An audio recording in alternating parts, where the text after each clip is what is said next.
నీకేమన్నా మిగిలితే చెయ్యి, ఇంకెవరికైనా సాయం. నీకు గవర్నమెంట్ ఇచ్చిండు భగవంతుడు,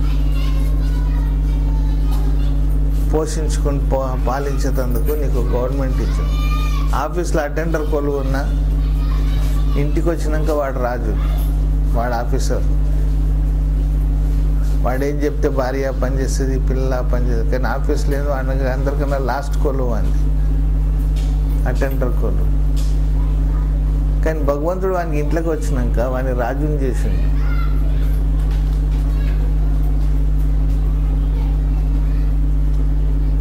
ప్రతి ఇంట్లో ఎవరి ఇంటికి వాడు రాజు. వానికి ఒక కుటుంబం ఉంది, వానికి ఒక గవర్నమెంట్ ఉన్నది, వాని పరిపాలన ఉన్నది. ఇంకా కొత్త రాజు కావాలని ఏం కోరుతుంది? ఇల్లుని చక్కగా చూసుకుంటే రాజ్యం వెళ్ళినట్టే.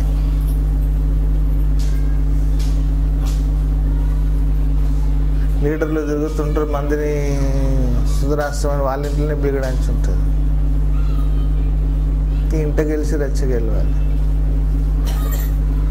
మనకి ఏదైతే కుటుంబానికి నిన్ను పెద్దం చేసిండు, నీ పని పూర్తిగా చేయి, అయిపోయింది నీ పని. ఇప్పుడు నువ్వు మానవులల్లా మాధవుని చూసేటువంటి దృష్టి నీకు వస్తుంది. ఇప్పుడు మోహంలోండి చేయకు, ప్రేమలోండి చేయి. మోహానికి ప్రేమకు డిఫరెన్స్ ఏంటిది? మోహం అంటే శరీరంతో సహా వ్యక్తిని ప్రేమ చేయడం. ప్రేమ అంటే ఓన్లీ ఆత్మని ప్రేమ చేయడం. వాడు మనోడు కావచ్చు, కాకపోవచ్చు. మోహంలో నీ నా ఉంటుంది. నావాడు నీవాడు అనేటువంటి, ఇప్పుడు నా కొడుకు అనుకుంటా, నా బిడ్డ అనుకుంటా, నా కోడలు అనుకుంటా, నా భార్య అనుకుంటా, నా అమ్మ అనుకుంటా, నా నాయన అనుకుంటా. ఎందుకంటే నేను నా అనేటువంటి ఒక పదాన్ని అలా వాడుతున్నా. ఇప్పుడు మా భార్య వస్తాను రాలేదనుకో, నా సూపులన్నీ అట్టే ఉంటాయి, ఎందుకంటే నా భార్య రాలేదు. మోహం. అదే ఇంకొకరి భార్య రాలేదనుకో, వస్తత్తి అనుకుంటా. జనరల్గా సైకాలజీ ఎట్లుంటుంది మనిషిదంటే, ఇప్పుడు ఇప్పుడు నీ అనేటప్పుడు కొంచెం పరాయి అయిపోయింది, నా అనేటప్పటికి ఆత్రవత ఎక్కువైంది. దీన్ని మోహం అంట. ఇప్పుడు అందరినీ సమానంగా చూసినాం అనుకో, దీన్ని ప్రేమ అంట.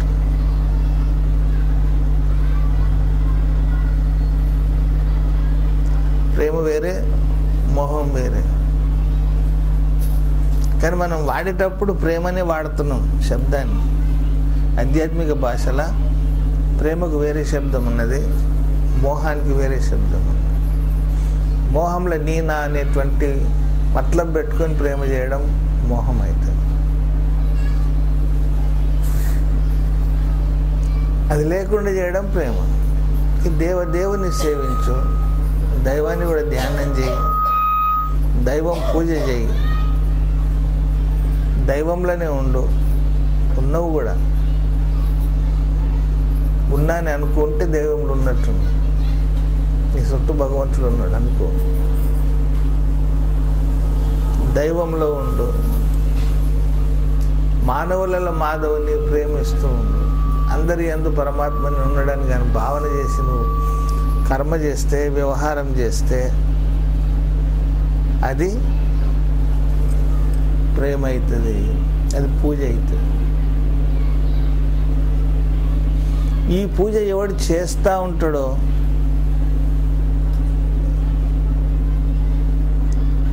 పూజ పెరుగుతూ ఉంటుంది. అని చాలామంది ప్రేరణ చేస్తారు, ఈ గుడి కట్టిపోయొద్దాను, ఆ గుడి కట్టిపోయొద్దాను. నేను ఒకటే సమాధానం చెప్తా, నాతో కాదప్ప. అది చేసేటోళ్ళే చేయాలి. నేను గాలి గుళ్ళు రిపేర్ చేస్తున్నా.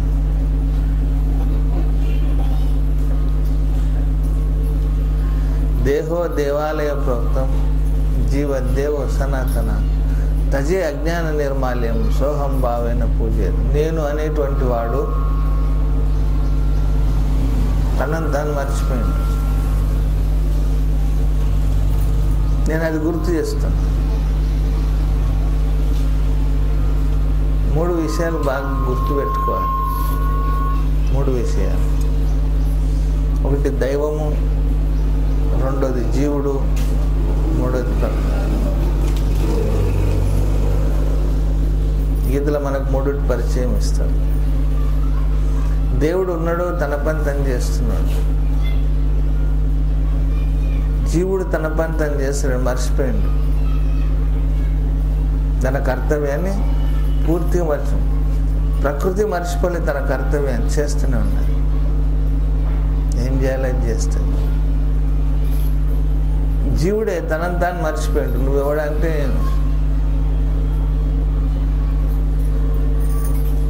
నువ్వెవడే అంటే నేను డాక్టర్ని అంటాడు, నేను ఇంజనీర్ని అంటాడు అని పరిచయం ఇస్తాడు. ఇంకేమనంటే పేరు చెప్తాడు. నా పేరు గణేష్ అంటాడు, నా పేరు రమేష్ అంటాడు, నా పేరు నర్సయ్య అంటాడు, నా పేరు ఇది అంటాడు. శరీరం పరిచయం ఇస్తాడు, కానీ తన పరిచయం ఇవ్వలేడు కదా. నువ్వెవరయ్యా నువ్వంటే ఇంతకన్నా వాడి దగ్గర సమాధానం లేదు.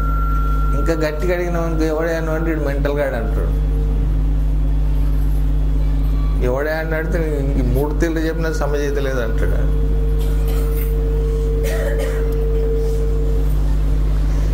అందుకే ఈ గురువులను గురుమతంలోకి వచ్చిన వాళ్ళు మెంటల్గా గాయాల కింద జమ.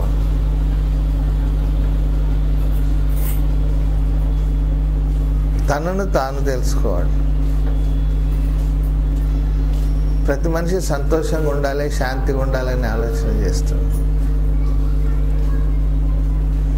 ఏడ దొరకలేదు కదా. నేను ఇదే చెప్తా, ప్రతి మనిషిని నువ్వు ఎవడో తెలుసుకునేటట్టు చేస్తున్నా. సోహం భావేన పూజ, నువ్వు నేను ఒక్కటి అనేటువంటి భావన చేత పూజ చేయాలండి. నేను ఆ పని చేస్తున్నా కానీ నేను ఈ పని నాతో కాదు. చాలామంది అడిగారు నన్ను, అది మీ పని, ఏం చేస్తారో చేసుకోండి, నాకేం సంబంధం లేదు. నాకు ఈ గుళ్ళతో పని ఉండేది. మర్చిపోయినరు. ఇప్పుడు మీకు యాదైంది కదా, ధ్యానం చేస్తుండ్రు, పూజ చేస్తున్నావు. ప్రతి శరీరంలో పూజ జరుగుతున్నది. ఇప్పుడు ఈ శరీరం దేవాలయం అయిపోయింది. ఎన్ని గుళ్ళు కట్టినా కదా.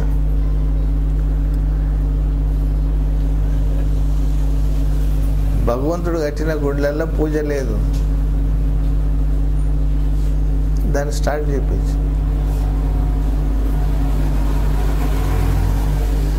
ఎన్నో దునియా ఏమన్నా అనుకొని నాకు సంబంధం లేదు. ఎవరిని విడిచిపెట్టింది దునియా? ఎవరిని విడిచిపెట్టలేదు.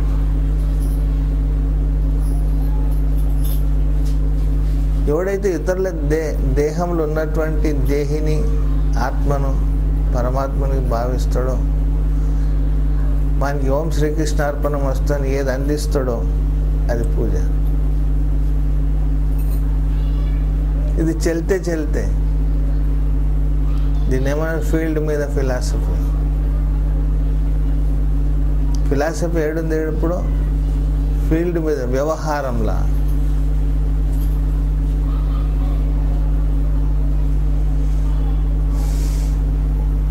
నడుస్తా అవుతుంది పోయి, కానీ పూజ చేసినట్టు కనిపిస్తలేదు. అందుకే గీతలు అంటాడు, ఈ కొంచెం చేసిన ఈ పూజ అనంతమైన ఫలితాన్ని ఇస్తుంది. ఈ పూజ కొంచెం చేసినా కూడా అనంతమైన ఫలితాన్ని ఇస్తుంది. దేవదేవుని సేవించు, దైవంలో ఉండు, మానవులలో మాధవుని ప్రేమిస్తూ ఉండు.